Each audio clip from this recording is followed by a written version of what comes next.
एक एनजीओ है, वो फॉरेन डोनेशन से एक स्कूल चलाती है। एक दिन उनका रजिस्ट्रेशन कैंसिल हो जाता है। अब सवाल ये उठता है कि उस स्कूल का मालिक अब कौन है।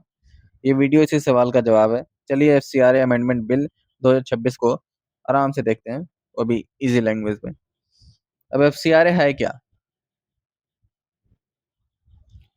तो एफसीआरए मतलब होता है फॉरेन कंट्रीब्यूशन रेगुलेशन एक्ट। एक लाइन में ये कानून डिसाइड करता है कि एनजीओज फॉरेन पैसा कैसे ले सकते हैं और कैसे यूज कर सकते हैं। इसके दो सिंपल मकसद हैं।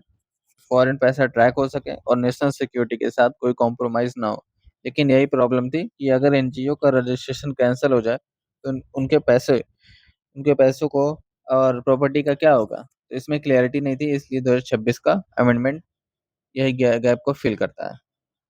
असली प्रॉब्लम यही थी कि मान लो एक एग्जांपल दे दूं कि एनजीओ ने फॉरेन पैसे से स्कूल बनवाए, जमीन ली, अब उनका रजिस्ट्रेशन कैंसिल हो गया।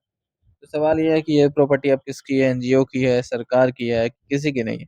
तो पहले इसको कोई क्लियर जवाब नहीं था। प्रॉपर्टी लीगल लिम्बो में फंस जाती थी। अब जो बिल आई है वो एक क्लियर सिस्टम दे रहा है। अब नया सिस्टम क्या कहता है?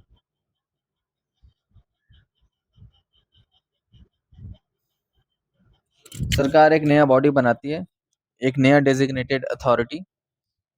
और उसको हम नए बॉडी को डेजिग्नेटेड अथॉरिटी कहते हैं। इसका काम सिंपल है, जब किसी एनजीओ का रजिस्ट्रेशन कैंसिल हो जाए तो ये अथॉरिटी उसकी एसेट संभालती है। और जैसे ही रजिस्ट्रेशन कैंसिल, सरेंडर या लैप्स हो जाता है, एनजीओ की फॉरेन फंडेड प्रॉपर्टी और बचा हुआ पैसा तुरंत अथॉरिटी के पास चला जाता है।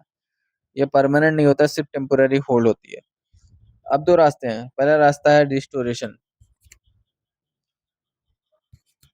रिस्टोरेशन मतलब एनजीओ टाइम रहते अपना रजिस्ट्रेशन वापस ठीक कर ले तो प्रॉपर्टी वापस मिल जाएगी। और नो रिस्टोरेशन मतलब दूसरा, ये परमानेंट वेस्टिंग का काम है। रजिस्ट्रेशन स्टोर नहीं होता, प्रॉपर्टी हमेशा के लिए सरकार के पास चली जाती है।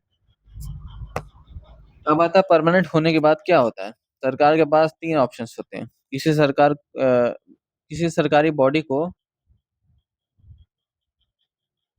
किसी सरकारी बॉडी को ट्रांसफर कर दे, पब्लिक काम में उसका यूज कर सकते हैं, पार्टली डोमेस्टिक पार्टली वो, और बेच सकते हैं, और पैसे कंसोलिडेटेड फंड ऑफ इंडिया में जाता है।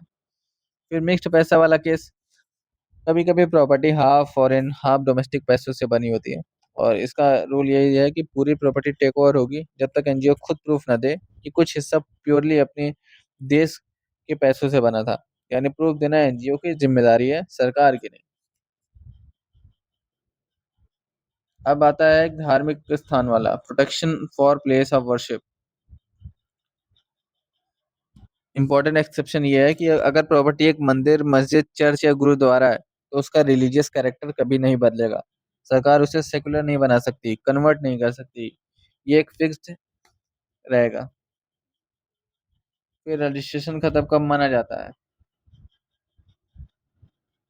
बिल ने तीन क्लियर सिचुएशन बताई है जब सर्टिफिकेट ऑटोमेटिकली खत्म माना जाएगा। एक्सपायरी से पहले रिन्यूअल अप्लाई ही नहीं किया, रिन्यूअल अप्लाई किया पर रिजेक्ट हो गया, एक्सपायरी से पहले रिन्यूअल मिला ही नहीं, नॉट ऑब्टेन्ड बिफोर एक्सपायरी। तो सिंपल यही है कि तीनों केस में डेडलाइन मिस हो गई तो मतलब रजिस्ट्रेशन चला जाएगा। उसके बाद दो और इम्पोर्टेंट चेंजेस हैं। पहला, सजा कम हुई। एफसीआर रोज तोड़ने पर जेल की सजा 5 साल से घटाकर 1 साल कर दी गई है। फिर दूसरा रूल है, नए रूल्स भी आए हैं। अब सर्टिफिकेट में एग्जैक्ट एरिया है और काम लिखा होगा, पैसा सिर्फ उसी में यूज होगा। एनजीओ को बताना होगा कि पैसा किस प्रोजेक्ट में किसके थ्रू आया। अगर एनजीओ पैसा यूज ही नहीं कर रही तो उसका रजिस्ट्रेशन इनएक्टिव मान लिया जाएगा। फिर आता है डिबेट, इसमें क्या हो रहा है, गवर्नमेंट का व्यू क्या है इसमें। पुरानी गवर्नमेंट कहती है कि पुरानी जो लीगल गैप है वो बंद हो जाएगी। फिर दूसरा क्या है कि जो प्रॉपर्टी ट्रांसफर है कोर्ट चेक से पहले हो सकता है, सिर्फ ऑफिसर के ऑर्डर से ही। फिर तीसरा आता है एनजीओ चाहे भी तो इजीली एग्जिट नहीं कर सकती बिना प्रॉपर्टी खोए। तो दोनों तरफ से पॉइंट्स स्ट्रांग है, इसलिए टॉपिक अभी भी डिबेट में चल रहा है। तो अब वापस शुरुआत वाले सवाल पर आते हैं, स्कूल का मालिक कौन है अगर एनजीओ का रजिस्ट्रेशन कैंसिल हो जाए?